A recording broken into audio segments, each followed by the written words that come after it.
everybody, it's good old JR Jim Ross, a member of multiple halls of fame and the voice of AEW Wrestling, and you're listening to Bad Medicine Podcast. You're going to like it. The gym was excellent today. We're coming to you live from the 13th floor of Nakatomi Plaza, broadcasting from the Whalen Corporation studios overlooking the crystal clear waters of Lake Winnebago. This is the Bad Medicine Podcast. My name is Mason Quinn. To my right, the master of the grill, soon to be master of the Flatstone Grill. Ooh. The answer, Andrew. Hey, how's it going again? So we already did a nice little deep dive on Wrestlemania, but you know what? There's another thing out there. No. The star of the show. No, not AEW. Not that Outlaw Mud show. No, NXT. Stand and Deliver. Stand and Deliver is coming out now. I gotta come clean. I wish I could watch this. You're more of a casual NXT fan. Casual NXT fan. I love the best guys like Ciampa. We went to NXT. Ciampa is great. I love Walter. I mean, there's so many great guys. They do a lot of great things, and I always love when they come to the main roster so that I can see them more. But you know what happens when that happens. You know how that goes. Oh, just awful. So we're gonna go through. Yep, that's right. Stand and Deliver, but we're going to let Quinn guide us through this tour because, he is an avid NXT fan, knows these guys inside and out, and will give us the in-depth we need for it. Absolutely. All right, maybe that's too much. Nope. But I'm just saying, he knows it like the back of his hand. All right. Like the answer said, I'm a huge fan of NXT. I'm sure you are too. Hey, guys, make sure you drop a comment down below if you have any thoughts on NXT Takeover, Stand and Deliver. Make sure you like, comment, subscribe, bang that bell, smash that subscribe button. We got lots of great content coming your way. So I was just going to ask you how much are the it. likes? How much does the likes cost? Hey, brother, you like to skip on that. Brother, the likes are free. There it is. Everybody knows the likes are free. We got to play with that YouTube algorithm. You guys know how it is. Nerds. We got to get up there. I want to quit my day job. So the first match we have here is Jordan Devlin versus Santos Escobar for the unified NXT Cruiserweight Championship. Now, you guys may know the backstory on this one. Jordan Devlin was the NXT Cruiserweight Championship. The beer flu came around, and all of a sudden, he couldn't travel from Europe to defend it. So, the NXT, they had to create another Cruiserweight Championship. I believe they had a tournament. Santos Escobar ended up winning it. And so now we have the two champs able to go at it head-to-head and see who will unify the Cruiserweight Championship. Now, these guys are both, again, fantastic wrestlers, can deliver in the ring. Jordan Devlin has this great Saito suplex where he pulls the guy up right into his hold and then takes him over. It looks really sharp, and Santos is great. So, typical NXT, what more can you say, right? These guys are going to go out there, do everything, burn the house down, I'm sure, and it'll be great. And I don't even think it's going to affect the rest of the card like it normally would. I'm just looking at this one shot right here.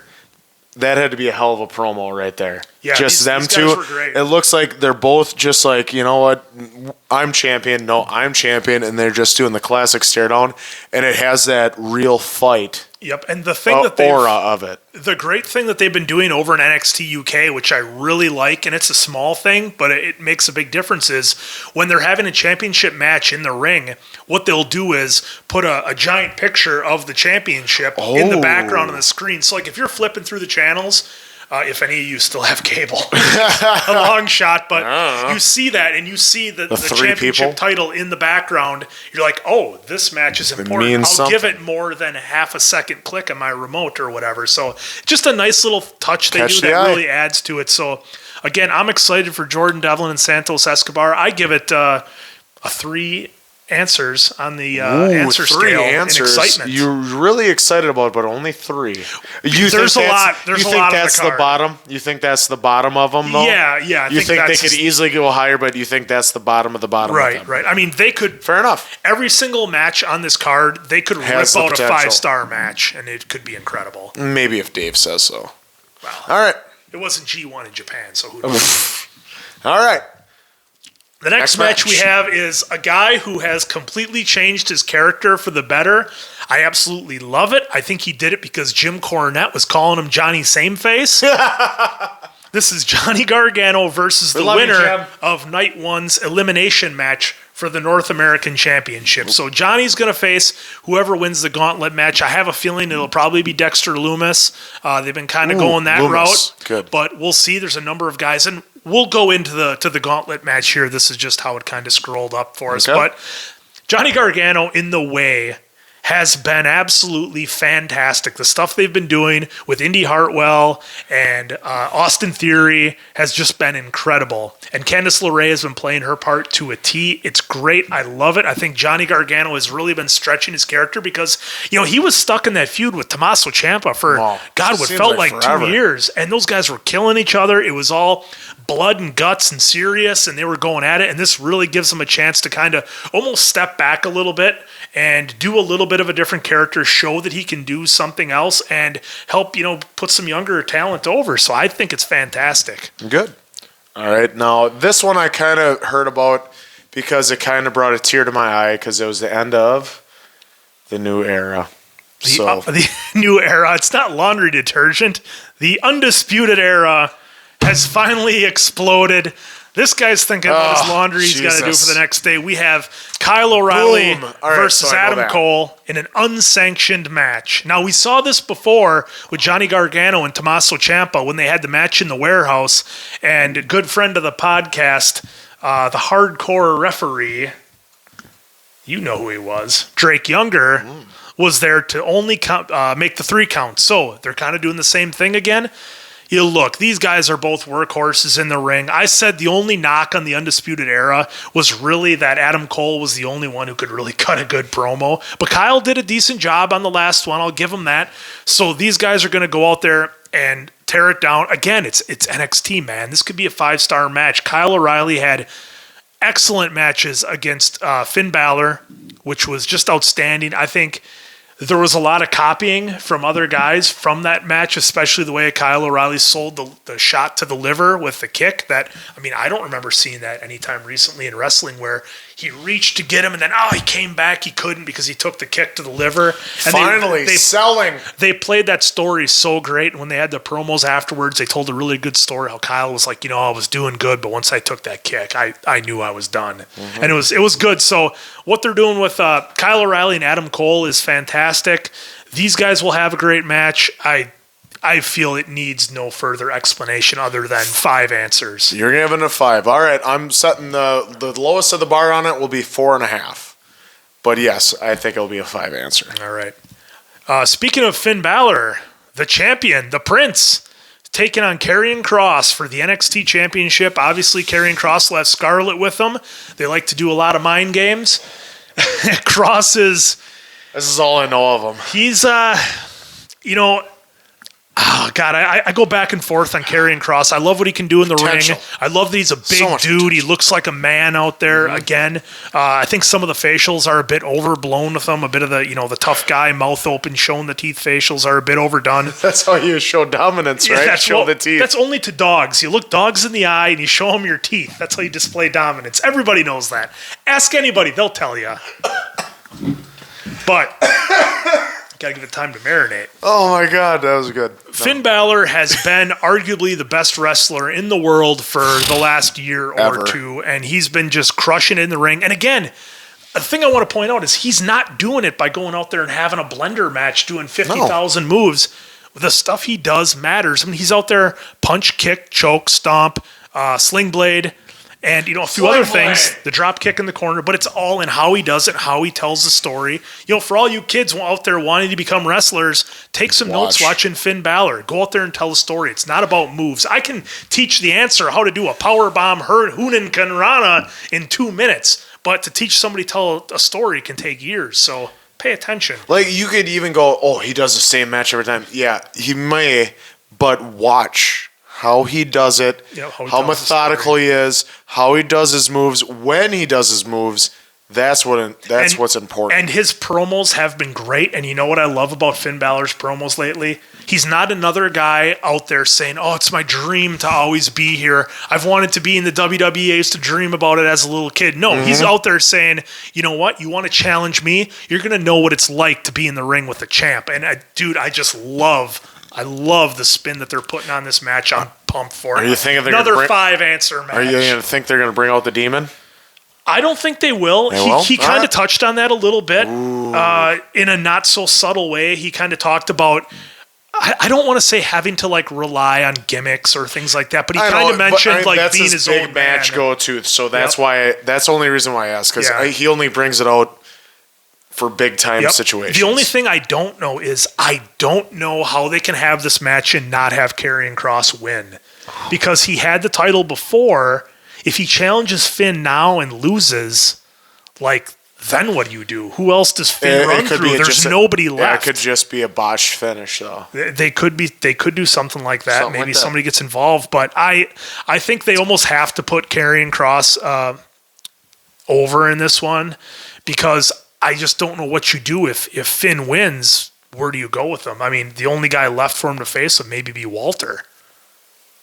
They did tease that, but we'll see. So I am in agreement with you with a 5 out of 5. Yeah, how could it not be? It's going to be great. The next one we have is a bit of a tag team blender match. MSK versus the Grizzled Young Vets versus Legado del Fantasma. I knew I'd get it out for the NXT Tag Team Championships. Again, Legado del Fantasma. That's Santos Escobar's guys. And MSK had they won the Dusty Cup, then they got injured. So they have the big tournament match with all the top tag teams is what I'm saying. This one's kind of been hurt a little bit. I feel like they haven't had a chance to devote the TV time to it that they probably should. I look for the Grizzled Young Vets to come out on this one on top and walk away with it. Again, this is another match where it could either be they do so many moves, you're at the point of like, am I watching AEW? Is this the Young Bucks? Or are they going to go out and tell a story? It could go either way. I don't know. I'm not super cranked for this one just because there hasn't been a lot of build-up for it. I don't really care for any... I mean, I like them. I can appreciate what they can do in the stories, but I'm not a fan. Go and tell a story in a triple threat tag team match. All right, let's do it. 10 minutes. Got to do it in But the thing is, I always pop because of their name, the Grizzled Young Vets, because Bad Medicine had a tag match against the Grizzled Young Vets back in the day. Well, that's another story for another day. Oh, gosh. Okay. But other than that, if there's any match you were to skip on the card, this would be my popcorn match. Yeah. Okay. So next we have to see who's going to face Johnny Gargano. We have the Gauntlet elimination match to determine the number one contender. This one was kind of a mess, guys. I don't know if you remember. Fucking Loomis. Oh, he's just, oh my God, he's so good. He's good at his character. He is. This one was a bit of a mess because they had to lay down so many rules and explanations as to how the order would work, how guys would come in. How it's kind of convoluted, but I think all you really need to know is who's in it. So we have... Who do we got here? We got Dexter, the big favorites. We have obviously Dexter Loomis, Roddy Strong, Cameron Grimes, Pete Dunne. Dunne. We got Rust up here. We got LA Knight, who's dark horse. My man Austin Theory, who's been crushing it. And a handful of kind of, I don't even want to say undercard guys because they're great, but haven't been, featured. You got Bronson Reed. Utilized. Bronson Reed's great. I liked when they called him the Thick Boy, not the Colossal. I thought Thick Boy was way better. That's pretty good, yeah. You got Jake Atlas up there. So, really, Leo Ruff, So we'll see how it goes. I don't know, guys. Go Dunne. Yeah. That's who I like. But he's the one guy probably that doesn't need it. Yeah, he doesn't need it. I think Loomis, to get him to finish the storyline, keep going with him, to keep getting him going in that upward trend, you give it to him. And they had the storyline. It's going to come down to Loomis in Theory, I think, because they've had the storyline where Loomis kidnapped Theory. There's another kidnapping? It was great. It was a fantastic storyline. All right. Again, he didn't even get arrested. So I think these guys are going to pull out all the stops. Allegedly kidnapped. Allegedly. It's a gauntlet match. You guys know what that means. Whew, it could be something else. All right. Oh, okay. And now we got the match that the answer is looking forward to. Walter versus Tomasso Ciampa for the NXT UK Championship. Walter has held that title for over 700 days. The dude is a beast. He's fantastic in the ring. He wrestles like he could wrestle in any era, and we all know that Tomasso Ciampa is on top of his game. These guys, again, not even shy to say another 5-star match. Just that poster alone, it's serious. That's all you need. Dude, Walter to me is just that big overbearing guy. I know you said, you kind of wish he had a little bit better body, but as soon as he does that first chop, that's all you need to know about him. And to clarify, and the way he does it. It's not because I want Walter to be a muscle guy to look like Drew or Lashley at all. I don't want that.